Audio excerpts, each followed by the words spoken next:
ఎస్సీబీసీలు దలుచుకుంటే తెలంగాణలో ఉన్నటువంటి మార్వాడింది ఒక్కని కూడా బొక్క కూడా దొరకది. నీకు ఎంత ధైర్యం ఉంటే నువ్వు కులం పేరు పెట్టి తిడిచి నువ్వు దూషిస్తావురా? నువ్వు లుచ్చనా కొడుక, నువ్వు ఎక్కడి నుంచో బతకచ్చు నుండి వచ్చి మా తెలంగాణలోకి వచ్చి మా తెలంగాణ మీద దాడి చేసి మా తెలంగాణ నుండి కులంతో మాట్లాడుతున్నామంటే హల్దీ అంట. మనం ఏమంటామని తెలుగు వాళ్ళము పసుపు అంటాం. మనము హల్దీ ఫంక్షన్ అని మనం ఎప్పుడు విన్నామా? అంటే మా సమాజాన్ని అంతా భ్రష్టు పట్టియడం మొత్తం 100% గో బ్యాక్ అంటారు. చేసేటువంటి అక్రమాలు, వాళ్ళ దుకాణాలు జరిగే డూప్లికేట్ వస్తువులు, అక్రమాలు అన్నీ కూడా వాస్తవం కాబట్టి కంపల్సరీ గో బ్యాక్ అంటారు. ఎందుకంటే మా తెలంగాణలో ఉన్నటువంటి మా కోమటోళ్ళు బతకద్దా? మా తెలంగాణ ప్రాంతంలో బిజినెస్ చేసే మైనార్టీలు బతకద్దా? అంటే మా వాళ్ళు బతకద్దు. ఎవడు ఎక్కడి నుంచో రాజస్థాన్ నుంచి ఎక్కడి నుంచి వచ్చినోడు వాడు డెవలప్ కావాలి, వాడు కావాలి. కానీ మా ప్రాంతం వాళ్ళని మేము కాపాడుకోవద్దా? మా ప్రాంత బిజినెస్లు అన్నీ కూడా పడిపోయినాయిగా. ఇలా గుర్తుపెట్టుకోవాల్సిన విషయం ఉంది. మా వాళ్ళని ఫస్ట్ మేమంతా మా వాళ్ళందరూ బిజినెస్లు నడిచిన తర్వాత సెకండరీ విషయం. ఎందుకంటే మేము ఇలా ఎన్నో రోజుల నుంచి ఆంధ్రాలతో మాకు ఇబ్బంది ఉందని చెప్పి తెలంగాణను సపరేట్గా సాధించుకున్నాం. ఎంతోమంది ప్రాణాల బలిదాలున్నాయి. ఒకవైపునేమో మార్వాడీలు, ఒకవైపునేమో సూపర్ మార్కెట్లు పెట్టి అవి పెట్టి అందరికీ పెట్టి మా తెలంగాణ ప్రాంతంలో ఉన్నటువంటి చిన్న వ్యాపారులు అందరూ కూడా వాళ్ళ బిజినెస్లు నడవద్దు, ఏం నడవద్దు అని వీళ్ళు అడక తినే పరిస్థితికి రావాలన్నా. ఇలా గుర్తుపెట్టుకోవాల్సిన విషయం ఉంది. కంపల్సరీ గో బ్యాక్ అంటాం, బరాబర్ అనుడే. ఇలా ఎస్సీబీసీలు దలుచుకుంటే తెలంగాణలో ఉన్నటువంటి మార్వాడింది ఒక్కని కూడా బొక్క కూడా దొరకది. కులం పేరుతోని దూషిస్తే గిట బొక్క కూడా దొరకదు ఒక్కొక్కంది. ఎందుకంటే ఇలా తెలంగాణ ప్రాంతంలో ఉన్నటువంటి నువ్వు నీకు ఎంత ధైర్యం ఉంటే నువ్వు కులం పేరు పెట్టి తిడిచి నువ్వు దూషిస్తావురా? నువ్వు లుచ్చనా కొడుక, నువ్వు ఎక్కడి నుంచో బతకచ్చు నుండి వచ్చి మా తెలంగాణలోకి వచ్చి మా తెలంగాణ మీద దాడి చేసి మా తెలంగాణ నుండి కులంతో మాట్లాడుతున్నావంటే ఇలా గుర్తుపెట్టుకోవాల్సిన విషయం. తెలంగాణ ప్రజలారా గుర్తుపెట్టుకోరి. ఎవడైతే మార్వాడీలకు సపోర్ట్ చేస్తురో వాడిని తరిమి కొట్టుర్రు. ఇవన్నీ ఆడు ఏ రాజకీయ నాయకుడు కానీ ఏ లీడర్ కానీ ఎవడైనా కానీ కంపల్సరీ వాడిని తరిమి కొట్టుర్రు. ఇలా మనం చూసుకుంటే మరి అట్లాంటప్పుడు బాగా మాట్లాడుతారు ఇలా వీళ్ళందరూ. మరి బ్రిటిష్ కాలంలో ఉన్నప్పుడు బ్రిటిష్ వాళ్ళు పరిపాలన చేసినప్పుడు మరి బ్రిటిష్ వాళ్ళు వద్దని చెప్పేసి ఎందుకు మాట్లాడారు? వాళ్ళు బిజినెస్ కోసమే వచ్చారు ఫస్ట్.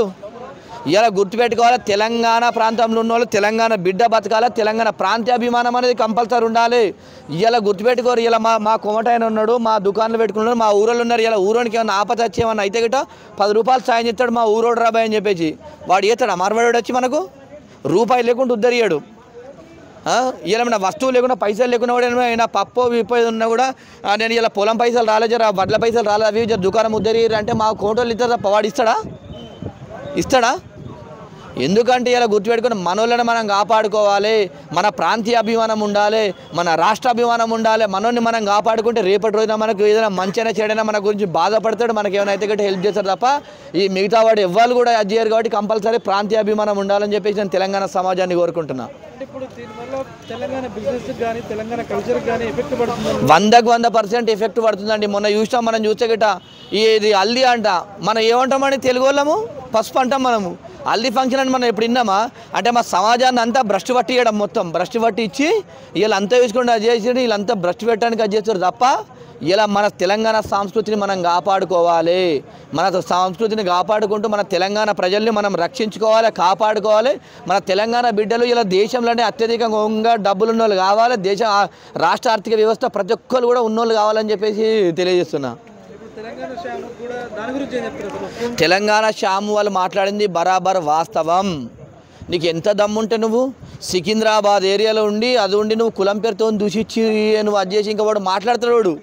అరే నాయన, నువ్వు 10,000 గోవులకు నేను రక్షణ ఇచ్చినాను మాట్లాడుతున్నావు. మరి నువ్వు 10,000 గోవులకు ఎంత ఇచ్చినావు? మరి మేము మా తెలంగాణ ప్రాంతంలో ఉన్నటువంటి యాదవులని మరి మున్నూరు కాపులని వీళ్ళు వ్యవసాయం చేస్తారు, గుడ్లను మేపుకుంటారు, అన్నీ చేస్తారు. వాళ్ళకు ఉంటే పశువులు ఉంటాయి.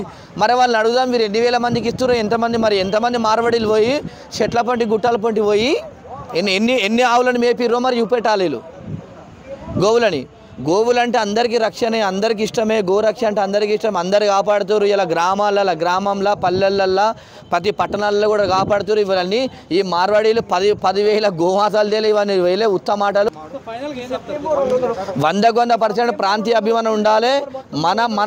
మనోళ్ళని మనం కాపాడుకోవాలి, మన బిజినెస్ని మనం కాపాడుకోవాలి, మన కుమట్లను మనం కాపాడుకోవాలి. మన బిజినెస్లో మనం కాపాడుకుంటే మనకు మంచిగా ఉంటుందని చెప్పి తెలియజేస్తున్నాం.